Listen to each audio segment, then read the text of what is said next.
Hello friends, welcome to our channel study partner RT. বন্ধুরা, আজকে আমি তোমাদের শেখাবো বিদায় হজ অথবা মহানবী সাল্লাল্লাহু আলাইহি সাল্লামের শেষ ভাষণ সম্পর্কে। চলো আমরা শুরু করি। পিতৃমাতৃহীন ইয়াতীম, লেখাপড়া না জানা, অক্ষর জ্ঞানহীন বালক তার শৈশব, কৈশোর, যৌবনকাল জুলুম নির্যাতনের মধ্যে কাটিয়ে জীবনের অন্তিম লগ্নে এক বিরাট রাষ্ট্রনায়ক হিসেবে অধিষ্ঠিত হন। নবম হিজরির শেষ দিকে জুলকদ বা জিলকদ মাসের 5 দিন অবশিষ্ট থাকতে তিনি তার জীবনের শেষ হজের জন্য 1,600,000 সাথীদের সমন্বয়ে মক্কায় অভিমুখে রওনা হন।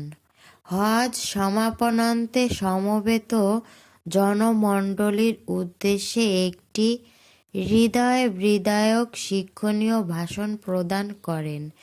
ইতিহাসে এই ভাষণকে বিদায় হজের ভাষণ নামে অভিহিত করা হয়। এই ভাষণেই তিনি মুসলমানদের করণীয় এবং বর্জনীয় বিষয়ের প্রতি আলোকপাত করেন। আল্লাহর প্রশংসার পর তিনি তার বিদায়ী এই ভাষণে বলেন, হে জনগণ, আমার কথা শোনো। আমি সম্ভবত এই স্থানে এ বছরের পর আর কখনো তোমাদের সাথে মিলিত হতে পারব না। হে জনতা, আজকের দিনেও এই মাসে যেমন অন্যের জান-মালের ক্ষতিসাধন তোমাদের ওপর হারাম, তেমনি কিয়ামত পর্যন্ত তা হারাম হয়ে গেল। তোমরা শীঘ্রই আল্লাহর কাছে হাজির হবে এবং নিজেদের কৃতকর্মের তোমাদের জবাবদিহি করতে হবে। তোমাদের কাছে আল্লাহর বাণী পৌঁছিয়ে দেওয়ার দায়িত্ব আমি পালন করেছি। যার কাছে কারো গচ্ছিত জিনিস রয়েছে সে যেন মালিকের কাছে তা ফেরত দেয়। সকল সুদ রহিত করা হলো। তোমরা শুধু মূলধন পাবে। তোমরা কারোর ওপর জুলুম করবে না, জুলুমের শিকারও হবে না, কোনো সুদ চলবে না। এটা আল্লাহর চূড়ান্ত ফয়সালা। আব্বাস ইবনে আব্দুল মুত্তালিবের সমস্ত সুদ রহিত করা হলো। জাহেলি যুগে সংগঠিত সকল খুন জখমের শাস্তি বা প্রতিশোধ গ্রহণ রহিত করা হলো। সর্বপ্রথম আমি হারিস ইবনে আব্দুল মুত্তালিবের পৌত্র ইবনে রবিয়াত হত্যার শাস্তি বা প্রতিশোধ রহিত করছি। ইবনে রবিয়া বনু লাইস গোত্রে দুগ্ধ পোষ্য ছিল। বনু হুজাইল তাকে হত্যা করে। সেই হত্যাকাণ্ড দিয়েই আমি জাহেলি যুগের সকল হত্যাকাণ্ড ক্ষমা করার কাজ শুরু করেছি। অতঃপর হে জনতা, তোমাদের এই ভূখণ্ডে শয়তানের আর কোনো পূজা অর্চনা প্রাপ্তির সম্ভাবনা নেই। সে এ ব্যাপারে নিরাশ হয়েছে।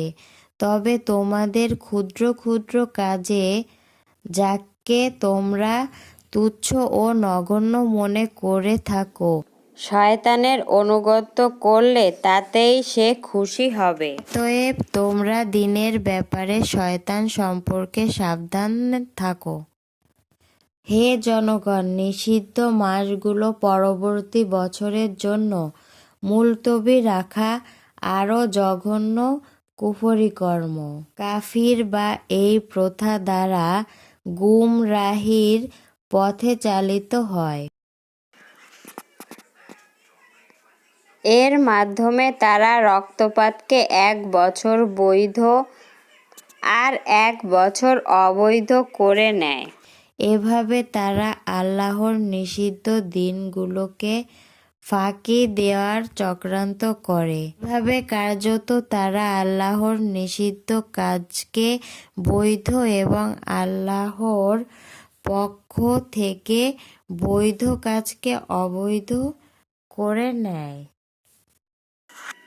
আকাশ ও পৃথিবীর প্রথম সৃষ্ট লগ্ন থেকেই সময় তার নিজস্ব নিয়মে গড়িয়ে চলেছে।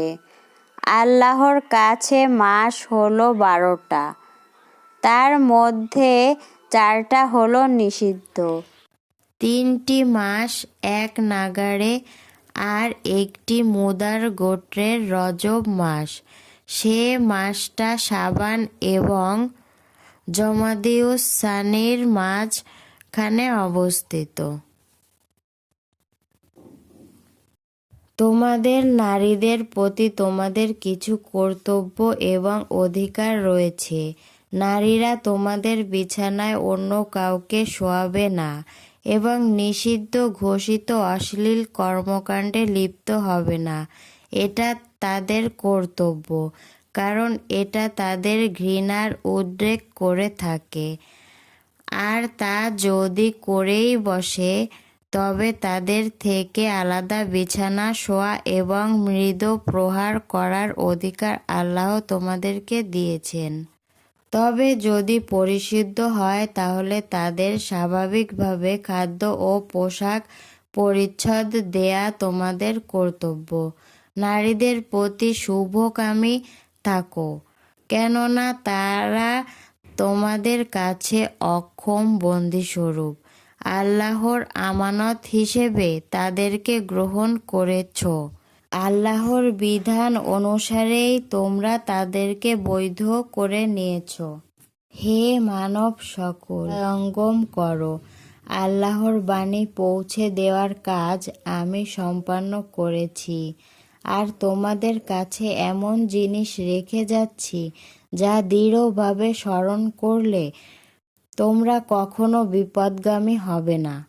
প্রকাশ্য সুস্পষ্ট জিনিস আল্লাহর কিতাব ও তার রাসূলের সুন্নাহ। হে জনগণ, আমার কথা শোনো, হৃদয়ঙ্গম করো। জেনে রাখো, প্রত্যেক মুসলমান অপর মুসলমানের ভাই।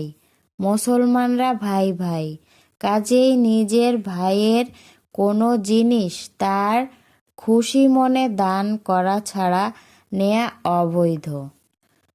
তোমরা লোকদের উপর জুলুম করো না।